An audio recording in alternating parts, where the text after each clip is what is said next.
Look at the beauty. Just look at the marvelous beauty.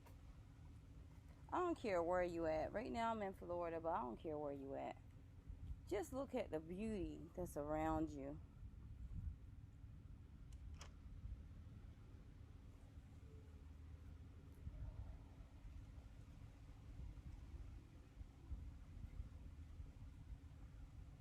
Just look at the beauty around you. I'm just giving you a chance just to look. Just to look. Just to look.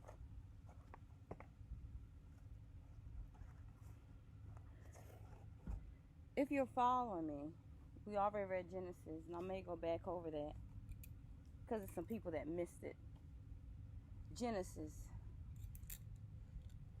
God took me back. God took me back to the beginning. A lot of us are going on our new adventure into our new beginning. Our new beginning.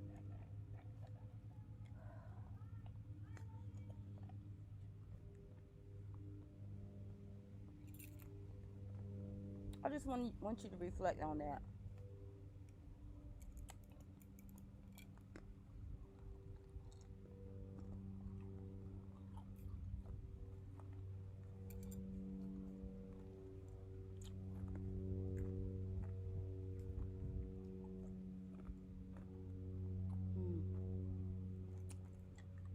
Right now I'm eating on ice.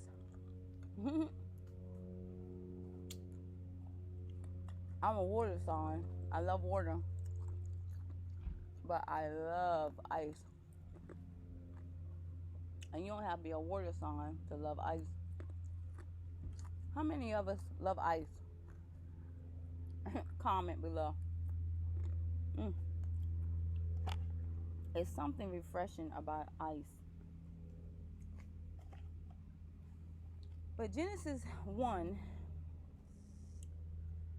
and I'm starting from the foundation of my new beginning. It's October the 1st. And in the Genesis 1, it speaks on how God created the heaven and the earth.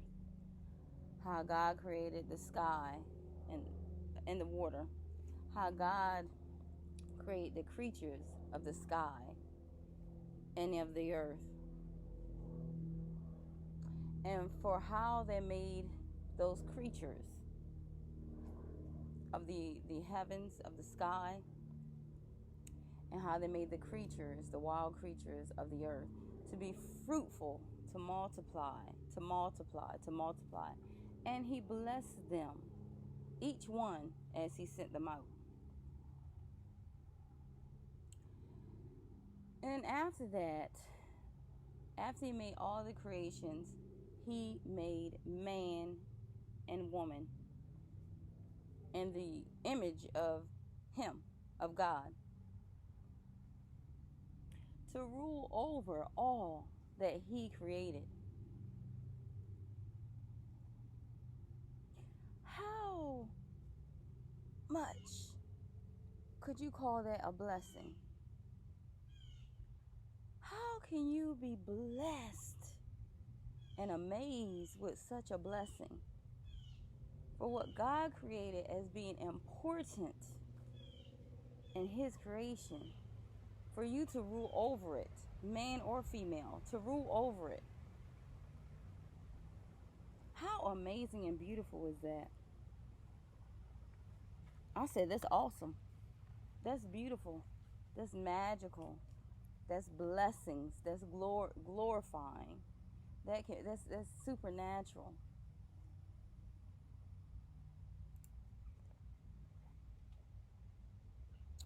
And on the seventh day in Genesis 2, he rested.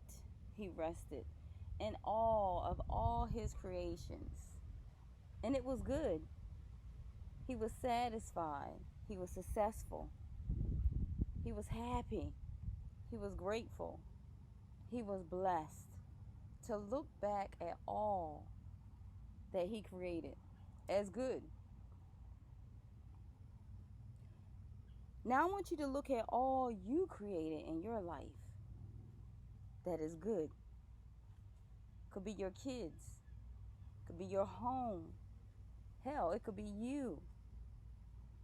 Could be your business. Whatever it is, a group, or organization. Whatever it is that you created. It could be an idea. And you work so hard every day in life for that creation that you have built. And you stand back in awe, like in amazement, like, wow, I created that.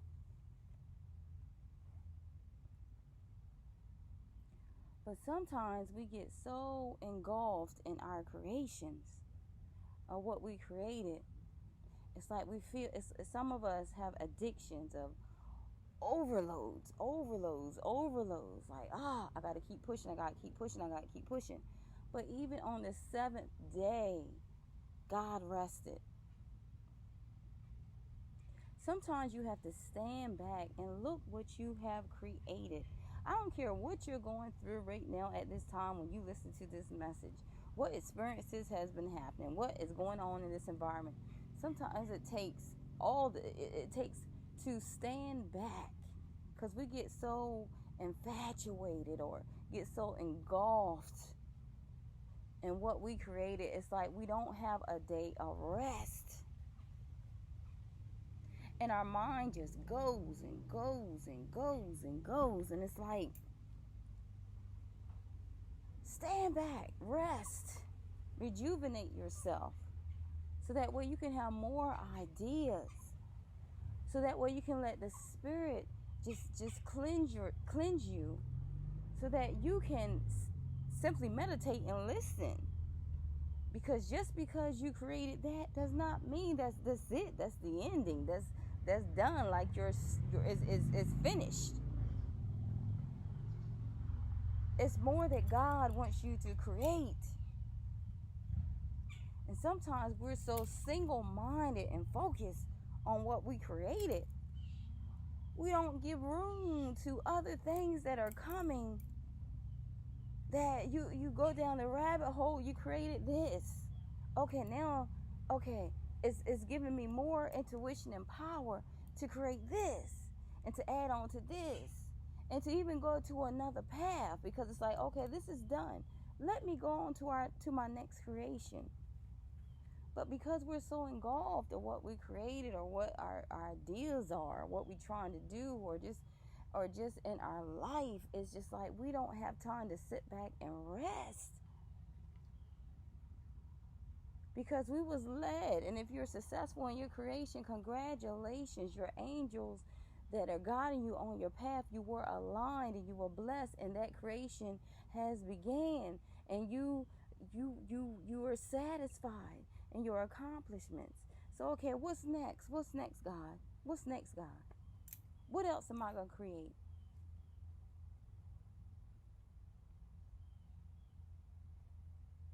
And you know the creation is of God, because sometimes, because with your creation, it's you. You created, you manifested that. You prayed for that. Your conscious and subconscious was leveled and aligned on your path where your intentions were correct. And the universe that's in you has manifested that. But then you're stuck. Then you're stuck. And why you're stuck is because now you're not listening to your intuition. You're listening to your mind. That's the ego. That's the pride. Like, I did this. I'm making this money. I have this now. I have more than you. My grass is greener than yours. You're not in the right place. That's why you're stuck. And then you let the environment take over and control your mind. When before you was listening to your intuition, because things that you created, a lot of things was not of you. It was from spirit, and you listened to spirit and you trusted in spirit, and then now you see the fruition of your creation, but now you're stuck because now your ego and pride got in the way. Somebody hear me.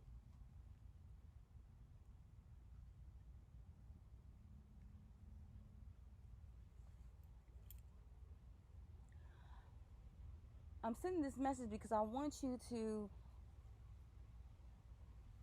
go outside, and if you can, on a Sunday, today is Friday for me, but on Sunday, I want you to go outside and experience nature. I don't even care if you don't even have a yard to go out on your patio or you have a little space. Take off your shoes. Take away the ego, take away the pride, take away the bad experiences and the mundane things of work and in your environment. Just take it off. Take it off. Even if you can experience it for 5 minutes, take it off. Go outside in nature and look at the beauty in life to rejuvenate you. Meditate on the beauty that's in life. What all have you accomplished? Like I said, I don't care what is going on right now, what is in your mind. I don't care who wronged you. I don't care what bad experience that you're having at this time. I want you to take everything off. Shed your cloak. Hell, if you got to be naked, just literally naked, go outside in nature and look at the awe that's around you. I want you to see God's creation. I want you to see what God created. I want you to look at the ground that you're walking on. That's God's creation. I want you to see the trees in your environment. That's God's creation. I want you to see the grass that God created. That's God's creation. I want you to see the flowers, the roses, the beautiful trees God has created. Now I want you to look around and witness all God's creations. Everything that's green and brown that you see, that's God's creation. Now, look up. I don't care what time of day that you went outside to experience nature, naked in your truth, because I hope your shoes are off. Hell, even your clothes are off.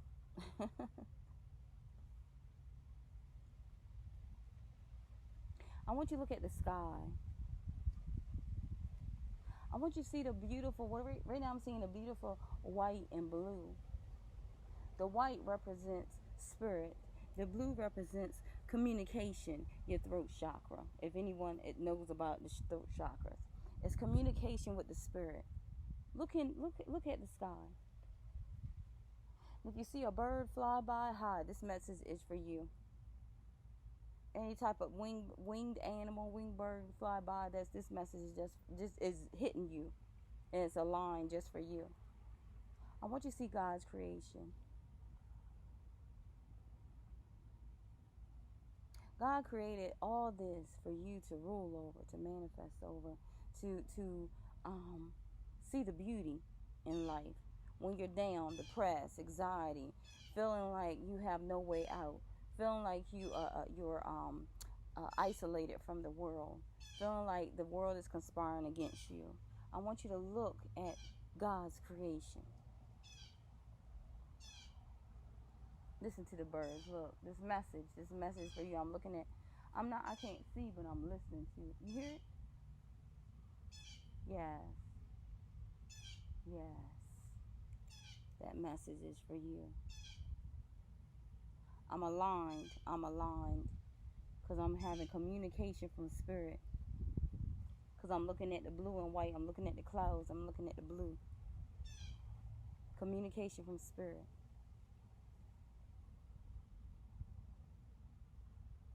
I want you to, oh my gosh, I'm seeing the squirrel going across the tree. I'm hearing the bird in the background communicating. What else do I see? I'm seeing the beautiful flowers and plants, the green and the brown. I'm looking at my greenhouse.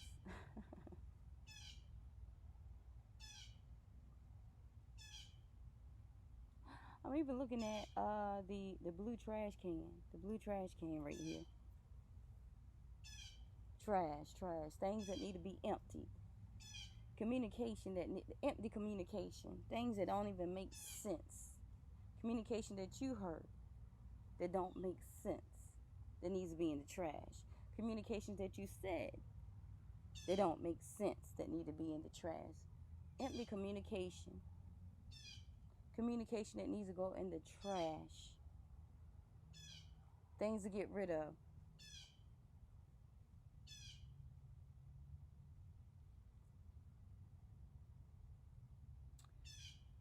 This message, and sometimes I don't know why I do certain things, but the reason why I'm doing it is because I'm pulled by my spirit, I'm pulled by my intuition, and I'm just pulled by the universe that is within me to give this message to someone. Genesis 1, the beginning.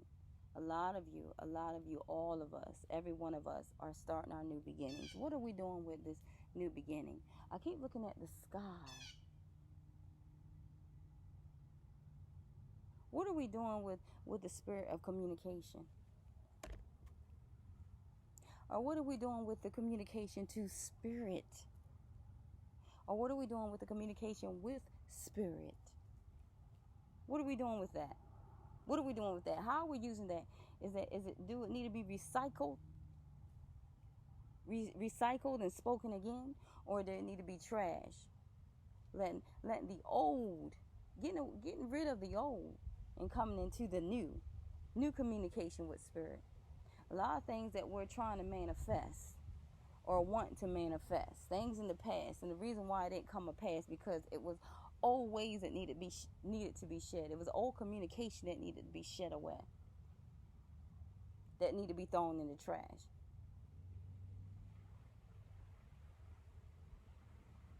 The way you manifest, what are you manifesting? What are you saying? What words are you communicating into the universe to bring back? Oh yeah, oh yes. You get your wishes. You get what you manifest. But how did you manifest that? What did you say to manifest it? And then when you manifest it, you look, oh, I prayed for love. How did you pray for love? What did you say with those words of communication to pray for love? Did you get what you wanted? Are you happy? Are you satisfied? You happy and satisfied? Yes, you said the right prayer. You said the right words. You said the right communication spirit. But if you got what you got and you're not satisfied, your manifestation, your words of communication to spirit was not the right words. It needs to be in trash and recycled again to say the right words. We can all manifest what we want. We can manifest $5 million right now. Oh, we can get it. We will get it. But how are we going to get it? Do we have to lose and sacrifice some people to get it? Do we have to go through life experiences, hard, rash, true, things that we thought we wouldn't have to go through that we're going through because we manifested $5,000, $5 million? Do you think it was gonna come on a silver platter? Hell, the fuck no! You had to go through some motherfucking things to get that $5 million. So don't say, oh, God isn't answering me. He's not here. Oh, he answered your prayers. But you had to go through some sacrifices to get it, and you're still doing it. Did you manifest that husband or wife in your life? Some of you got it. And not satisfied, getting beat, abused, mentally and physically abused. Narcissist behavior. Not happy. Yeah, you manifested love, but you ain't manifest all the right intentions. You just want someone just for right now, just to love you for right now. Oh yeah, that love that showed. But what kind of love did you want? Did you really ask what you wanted, or you just wanted something to fill you real quickly? Did you get the first thing that came? Oh, he's showing you attention. He's taking you out to dinner. She's sexy. She's beautiful. She even could cook dinner and help take care of my kids. And then what? Then what after that? Then what? She had a lot of issues. She's a fucking bitch. He's a fucking narcissist. She's nasty. He's a cheater. Spiritual communication. What are you manifesting? What are you communicating out there in this world?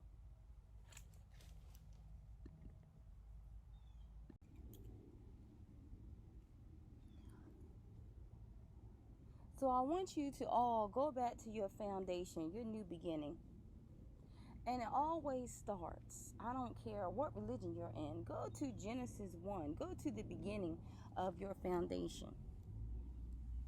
It always starts from the beginning of your foundation. My foundation is in Genesis 1.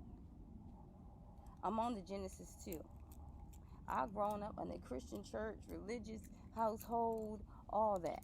And now that I'm 43, I have to go back to my beginning, to the beginning of my foundation, to really know and learn, and experience, not by what I was taught, not by what my grandmother, my mother, my father, and all of them taught me. Not what I was forced to learn, but now what I want to learn, what I need to learn, because it hits differently. It hits differently when you're not forced, based on when you're forced. It hits differently when you're taught versus when you're teaching yourself. It hits differently when you go through life experiences versus not going through the experiences. It hits differently when you read back again. When you read it back again. I had a program that I was going to do called the I Am. I Am. And I had one person say, I don't think that will line up because I am is God. And that's going against God. How is it going against God when in the beginning God created in Genesis 1, God created us in his image, male and female, to rule over all life creation. So how is it that I'm going against God when we are the I am? And I told this person, read and approve for your damn self instead of what you was taught. And the thing is, she told me she was taught this. She didn't learn this, she was taught this. I said, go back to your Genesis 1 and read and approve for your damn self. Stop going by what you've been taught. Stop going by what the environment teaches you. Stop going by what your teachers taught you, your mother, your father taught you, your religious leaders taught you. Go outside of the Bible, read and learn and prove for your damn self. Because if that's what you're really trying to do, and you're really trying to learn and prove from yourself and not being taught everything and learning for your damn self, it will carry you a long way, because you will be able to teach your kids what you had learned. And then on top of that, you will tell them to read and prove for themselves, because there's a lot of forced religions going on. Forced religions. Forced, F-O-R-C-E-D, religions going on. And now the world, the environment is being so damn dummied down, you have to even look to find out if you're getting scammed instead of knowing for your damn self. Using your individual perceptions of knowing. What is it called? It's a word. But using your own intuition. Now everybody got to look through Facebook and Instagram and on different sites to find out if they're getting scammed. When knowing your own, approving through your own discernment, damn it, you know by your intuition you're getting scammed. You know by your own intuition that this person isn't right for you. You know by your own intuition that negative energy is carried by this person. You know by your own intuition that there's red flags. But you have to seek for approval from other people instead of seeking it in yourself, because you already have the power tools invested in you. You was already gifted with these powerful tools, this powerful magic inside of you, but you seek others for approval instead of doing it for yourself, your own tools. I'm so sick and tired. Of people going by people in the environment, looking at people on TV. Oh, I want to look like this. Having idols of people on TV, celebrities on TV, when they ain't right their damn self. They ain't even aligned their damn self. Half time they're leading you down a rabbit hole of destruction.